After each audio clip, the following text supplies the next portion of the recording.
दोस्तों, अगर आप भी श्रेयस अय्यर को एक शानदार खिलाड़ी मानते हैं तो हमारी इस वीडियो को लाइक जरूर कीजिएगा। दोस्तों, एक रोंगटे खड़े कर देने वाले मुकाबले में पहले तो क्विंटन डिकॉक और दीपक हुड्डा के नाम की आंधी आई और इसके बाद मार्कस स्टोनिस ने धोया और जब जरूरत थी तो कोलकाता के बल्लेबाजों पर लगाम लगाने की तब मोहसिन खान और दुष्मंता चमीरा ने किसी तरीके से नाइट राइडर्स के बल्लेबाजों को चारों खाने चित कर दिया। उसे जानने के लिए आप हमारे इस वीडियो को एंड तक जरूर देखिएगा। लेकिन उससे पहले आप सभी को क्या लगता है कि श्रेयस अय्यर और केएल राहुल में कौन है शानदार खिलाड़ी? इस बात का जवाब हमें नीचे कमेंट सेक्शन में जरूर दीजिएगा। दोस्तों, प्लेऑफ में अपने स्थान को पक्का करने के लिए राहुल की टीम आज सामना कर रही है श्रेयस अय्यर का, और जहां एक तरफ राहुल को जरूरत है बस 2 अंकों की, तो वहीं दूसरी तरफ श्रेयस अय्यर को अपनी प्लेऑफ की उम्मीदें बरकरार रखने के लिए ये मुकाबला किसी भी हाल में जीतना था। ऐसे में टॉस जीतकर श्रेयस ने पहले गेंदबाजी करने का फैसला किया और अपने इस फैसले को खुद कैप्टन अय्यर ने सही साबित नहीं किया। जी हाँ, आपने बिल्कुल सही सुना।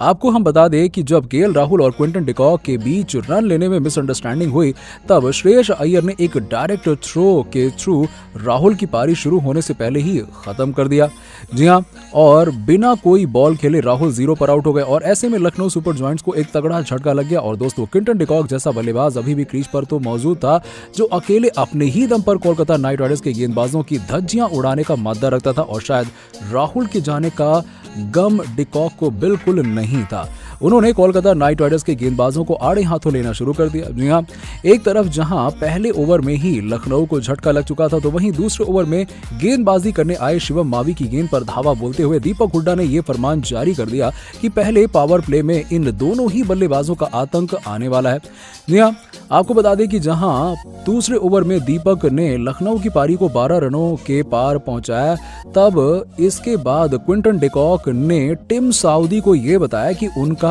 सामना किससे हो रहा है। जहां एक तरफ न्यूजीलैंड का घातक गेंदबाज था तो वहीं दूसरी तरफ साउथ अफ्रीका का ताबड़तोड़ बल्लेबाज। ऐसे में यह मुकाबला बेहद ही हाई वोल्टेज होने वाला था और आपको बता दें कि सऊदी की पहली ही गेंद पर डिकॉक ने पहले तो चौका लगाया और उसके बाद अगली गेंद पर एक 92 मीटर का लंबा छक्का लगाया और चौका लगाकर टिम साउदी को पूरी तरह से ध्वस्त करके दिखा दिया। और यहां से लखनऊ की गाड़ी रफ्तार पकड़ चुकी थी और चौथे ओवर में गेंदबाजी करने आए सुनील नरेन की तीसरी गेंद पर छक्का लगाते हुए दीपक हुड्डा ने अपनी जबरदस्त फॉर्म का परिचय दिया। और इस साल हुड्डा गजब की फॉर्म में बल्लेबाजी कर रहे हैं और इसका फायदा राहुल की टीम को पूरी तरीके से मिल रहा है। और अब 5वें ओवर में गेंदबाजी करने आते हैं अनुकूल रॉय और उनके इस ओवर में भी 2 चौके लगाते हुए दोनों ही बल्लेबाजों ने लखनऊ की पारी को 49 रनों में ही पहुंचा दिया। और अभी तक सुपर जॉयंट्स के लिए अच्छी बात यह थी कि उन्होंने केवल अपने कप्तान का ही विकेट गंवाया था और जिस तरीके से ये दोनों बल्लेबाज बल्लेबाजी कर रहे थे उसको देखते हुए तो ऐसा ही लग रहा था कि पावर प्ले के आखिरी ओवर में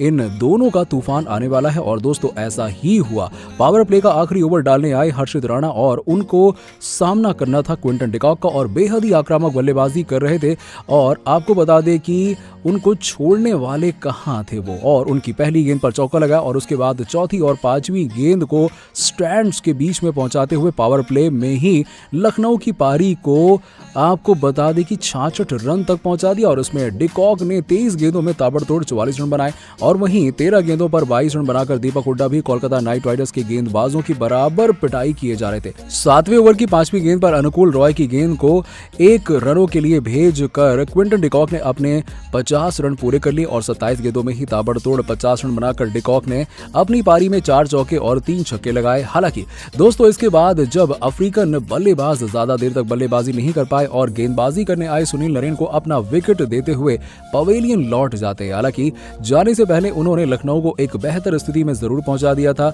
और इसके बाद कुणाल पांड्या और दीपक हुड्डा ने पारी को आगे बढ़ाया। वहीं आपको बता दें कि जहां दीपक ने 27 गेंदों में 41 रन की लाजवाब पारी खेली तो कुणाल पांड्या 25 रन बनाकर आउट हो गए और इसके बाद मार्कस स्टोनिस ने शिवम मावी के 3 गेंदों पर 3 छक्के लगाकर श्रेयस अय्यर के दिल की धड़कन बढ़ा दी। लेकिन अगली गेंद पर मावी ने उन्हें आउट कर दिया और इसके बाद जेसन होल्डर ने आकर 2 छक्के लगाते हुए शिवम मावी के इस ओवर में कुल 5 छक्के जड़ दिए और इसके बदौलत कोलकाता के सामने लखनऊ ने 177 रनों का बड़ा स्कोर खड़ा कर दिया, जिसमें अगर कोलकाता की गेंदबाजी की बात करें तो सबसे ज्यादा विकेट आंद्रे रसेल ने लिए, जिन्होंने 2 बल्लेबाजों को अपना शिकार बनाया और अब कोलकाता को जीत के लिए 177 रन बनाने थे और ऐसे में जरूरत थी एक शानदार शुरुआत की, लेकिन गजब की लय में चल रहे मोहसिन खान ने अपने पहले ही ओवर में बिना कोई रन दिए बाबा इंद्रजीत को पवेलियन की राह दिखा दी और इस तरीके से 177 रनों के जवाब में कोलकाता के बेहद ही निराशाजनक शुरुआत हुई और अभी कोलकाता संभाली पाती कि चौथे ओवर में श्रेयस अय्यर ने भी कोलकाता नाइट राइडर्स का साथ छोड़ दिया। दोस्तों, आपको क्या लगता है कि इस मुकाबले में कौन सी टीम जीत हासिल करेगी? इस बात का जवाब हमें नीचे कमेंट सेक्शन में जरूर दीजिएगा और ऐसी ही खबरों के लिए सब्सक्राइब कीजिए हमारे यूट्यूब चैनल को। धन्यवाद।